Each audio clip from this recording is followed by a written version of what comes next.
Ukraine రాజధాని Kyiv భారీ శబ్దాలతో దద్దరిల్లిపోయింది. నగరమంతటా శక్తివంతమైన పేలుళ్లు సంభవించాయి. రష్యా సైన్యం అర్ధరాత్రి వేళ అకస్మాత్తుగా డ్రోన్లు, బ్లాస్టిక్ క్షిపణులతో విరుచుకుపడింది. అనేక భవనాలు ధ్వంసమై భారీ ఎత్తున మంటలు చెలరేగాయి. పెద్ద ఎత్తున సైరన్లు మోగాయి. ఉక్రెయిన్ అధ్యక్షుడు జెలెన్స్కీ చేసిన ముందస్తు హెచ్చరికలతో అప్రమత్తమైన కీవ్ నగర వాసులు ప్రాణభయంతో ముందుగానే మెట్రో స్టేషన్లలోకి పరుగులు తీశారు. ఈ దాడుల్లో దాదాపు 12 మందికి పైగా పౌరులు మరణించగా 40 మంది వరకు గాయపడ్డారు. ఇది భయంకరమైన శత్రుదాడి అని తెలిపింది ఉక్రెయిన్ ప్రభుత్వం.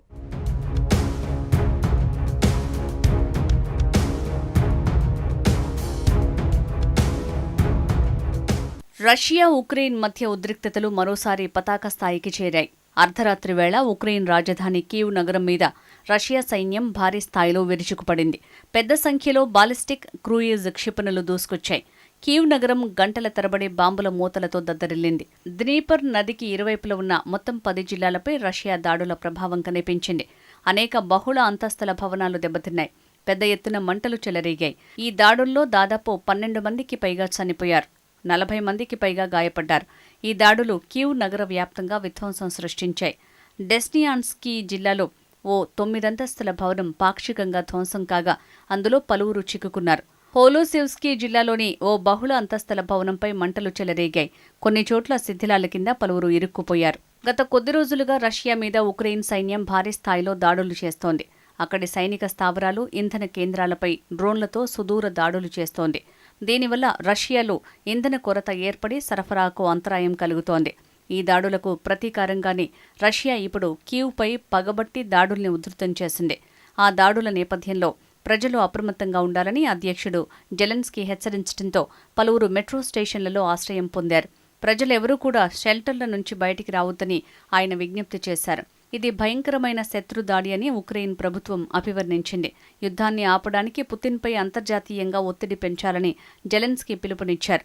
కాగా ఉక్రెయిన్కు అమెరికా అందిస్తున్న సైనిక సహాయం ప్రాంతీయ, ప్రపంచ స్థిరత్వానికి ఊహించని పరిణామాలకు దారితీస్తుందని రష్యా హెచ్చరిస్తోంది. ఉక్రెయిన్ గత కొద్ది నెలలుగా రష్యాలోని కీలక ఆయిల్ రిఫైనరీలు, ఇంధన నిల్వ కేంద్రాలు, రవాణా మౌలిక సదుపాయాలపై డ్రోన్ దాడులు కొనసాగిస్తోంది. ఈ దాడుల కారణంగా అనేక రిఫైనరీలో ఉత్పత్తి తగ్గిపోయింది. ప్రపంచానికి చమురు, ఇంధనం ఎగుమతి చేసే దిగ్గజం ఇప్పుడు దారుణమైన పరిస్థితిని ఎదుర్కొంటోంది. ఇంధన మౌలిక సదుపాయాలు, ఆయిల్ రిఫైనరీలు యుద్ధంలో తీవ్రంగా దెబ్బతినడంతో దేశవ్యాప్తంగా పెట్రోల్ కొరత ఏర్పడింది. జనాలు ఇంధనం కోసం కిలోమీటర్ల మేర క్యూలు కడుతున్న పరిస్థితి కనిపిస్తోంది. వేసవి కాలంలో రష్యాలో ఇంధన డిమాండ్ భారీగా ఉంటుంది. రోజుకు సుమారు 1.10 లక్షల మెట్రిక్ టన్నుల పెట్రోల్ అవసరం ఉంటుందని అంచనా. ఈ పరిస్థితుల్లో రష్యా ఇంధనాన్ని ఎగుమతి చేసే స్థాయి నుంచి దిగుమతి చేసుకునే స్థాయికి వచ్చింది. నెలకు దాదాపు 4 లక్షల మెట్రిక్ టన్నుల పెట్రోల్ని వివిధ దేశాల నుంచి దిగుమతి చేసుకోవాలని మాస్కో యోచిస్తోంది. ఈ పరిణామాల నేపథ్యంలో రష్యా ప్రభుత్వం ఇప్పుడు ఇంధన సరఫరా కోసం భారత్ను కూడా కోరింది.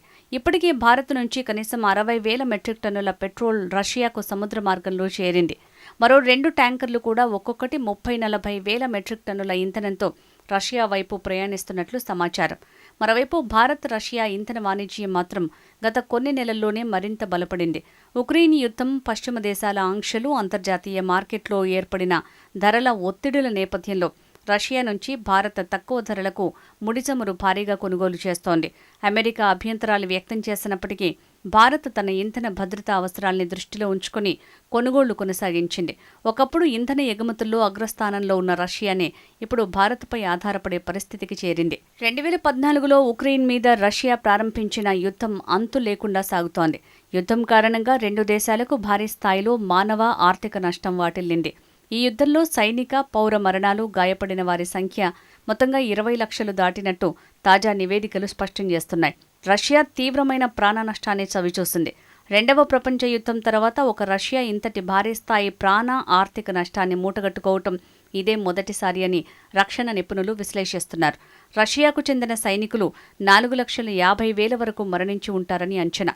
ఉక్రెయిన్ వైపు సుమారు 1,40,000 మంది సైనికులు మరణించారు. ఐక్యరాజ్యసమితి అధికారిక గణాంకాల ప్రకారం ఇప్పటివరకు 16,100 మందికి పైగా ఉక్రెయిన్ పౌరులు మరణించగా 46,500 మందికి పైగా గాయపడ్డారు. అయితే వాస్తవ సంఖ్య ఇంతకంటే చాలా ఎక్కువగా ఉండే అవకాశం ఉంది.